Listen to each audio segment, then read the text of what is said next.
guys, welcome back. It's another Wednesday. It's another 11 a.m. somewhere in the world. Um, Today we have, again, awesome questions from you guys out there. Um, One small change that I got, that I was being made aware of was that it would be nice to have one very concrete topic and one more general topic that I talk about. We'll do two separate videos. We'll have one very concrete question, and one that's maybe a little bit more broad. So without further ado, let's get started. Hi. So the first question is, why do you want to get strong? Yes. So I got this question from an old member and now a new member. So he stopped training at the gym and then he joined the gym again. And we were talking about training in general. And he asked me about like how guys are, my numbers on certain lifts. And I told him those numbers. And I didn't stop there. I told him, okay, these are my current numbers, and this is what I want to shoot for. And then he asked me the question, which was, why? Why do you want to get like stronger than already are? So I'm fairly strong. Like I'm at a 18-year-old female Eastern Europe powerlifting world championship level. So I'm okay for a guy. Um, and I thought it was a really good question. So my point about being strong is it's not about the numbers. It's about my lack of skills, and to put some concrete numbers in there, to go from a whatever 140 kilo bench press to 160 or 150 first. So I adore human beings that have skills, and I don't care what that skill is, whether that's playing a piano, whether that's being strong, whether that's painting, whether that's writing, whether that's speaking, whether that's whatever it is. I just adore humans who work for a very long time on a very specific skill and get really good at it, and everybody thinks it was an overnight success. Um, Most of those stories are like a 10-year overnight success. So they worked their asses off for 10 years, then they got somewhat of attention, and now everybody thinks, oh, they're just super talented, or just, hey, how did they get so famous so quickly? And everybody's like, what the fuck do you mean? Like, I Mm. worked my ass off for like 10 years to play piano, right? Like that's what I just love to do because um again, it's not about 150 kilo bench press. It's what do I have to do, as a human being, to go from 140 to 150. This is not just about programming cycles or doing more of work A or more work B. Like, I have to become a different person so I can move more weight. And yes, I need to train my ass off as well, but that's what I'm interested in. Um, and most importantly, um, I don't know how it works, right?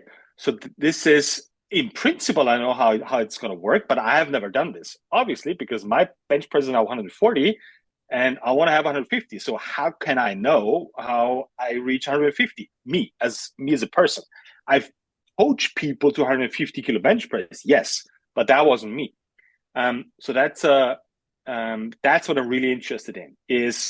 That's getting stronger for me. Means it's working on a skill that I'm personally interested in, so I can invest a lot of time because I'm not only curious, but I'm willing to invest the time to get to 150 kilo bench press. How long is it going to take? I have no clue, but I want to figure it out so I can tell the story and I can teach somebody how I did it. And the fun part is that won't work for everybody. Everything I did from 140 to 150 kilos will work for somebody with the same type of personality, with the same structural preconditions, so to speak, with at round about my age, my weight, my whatever, my daily businesses, my daily schedules. So that means my way of doing it will work for probably like 0.1% of all people out there. And that's fine. The book is written for 99% of people out there.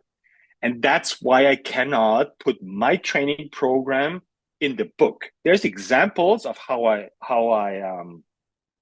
tackle those challenges, but I cannot. It makes no sense if you do my bench press programming.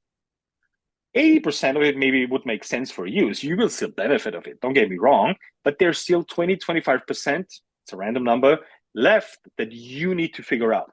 And I think I actually don't want to talk about this today, but let's bring it in. I think that's a that's a very it's almost like a pandemic of information because there's so many experts out there, and some see me as an expert. I'm not. I'm an enthusiast, and I know certain things very well, but I'm not going to project this on you and pretend that it's going to work for you as well.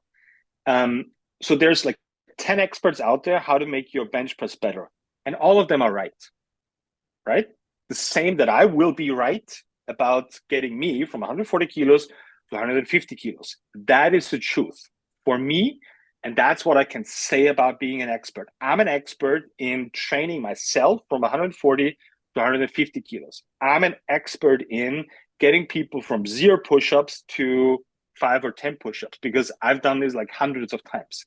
But I'm not an expert in getting somebody to 180 kilo bench press because I have no fucking clue what to do.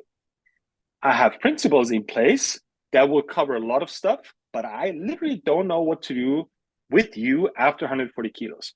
And it's not just cycling through a bench press program. That's not going to work. So that's a long as answer for why do I need to get stronger. And let me finish the question with why I think in general it's worth investing a lot of time in working on skills. And I'll stick to strength and not piano playing because I can't play piano.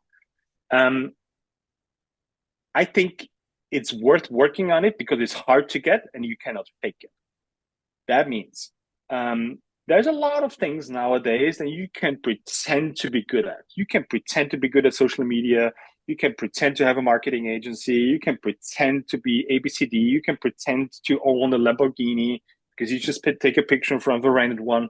But strength cannot be faked, right? Because there's a weight on the bar, on the bench press, for example, it's 140 kilos, and you either gonna press it up or you don't. That means if you do, you succeeded. If not, you failed. That's awesome, right? Because it's a 1 and 0, it's a 1 or 0 decision, or outcome, so to speak. And that's why strength is, I think, so valuable, so hard to get, but it's, at least in between men, it's it's the fundamental of, not the only one, but it's such a fundamental piece of respecting another male person as a man is, are you bullshitting? Or are you actually doing the work? And in training, it's like it's a non-verbal communication because I can see a dude bench pressing 60 kilos and posting a video of pretending he can do 120. So I know this guy is full of shit, so I'm not gonna trust him and I'm never gonna speak to him. Right? So there's no gray area. There's either you can do it or you don't. And that's why I love strength so much. Long ass answer, but I think it was worth it.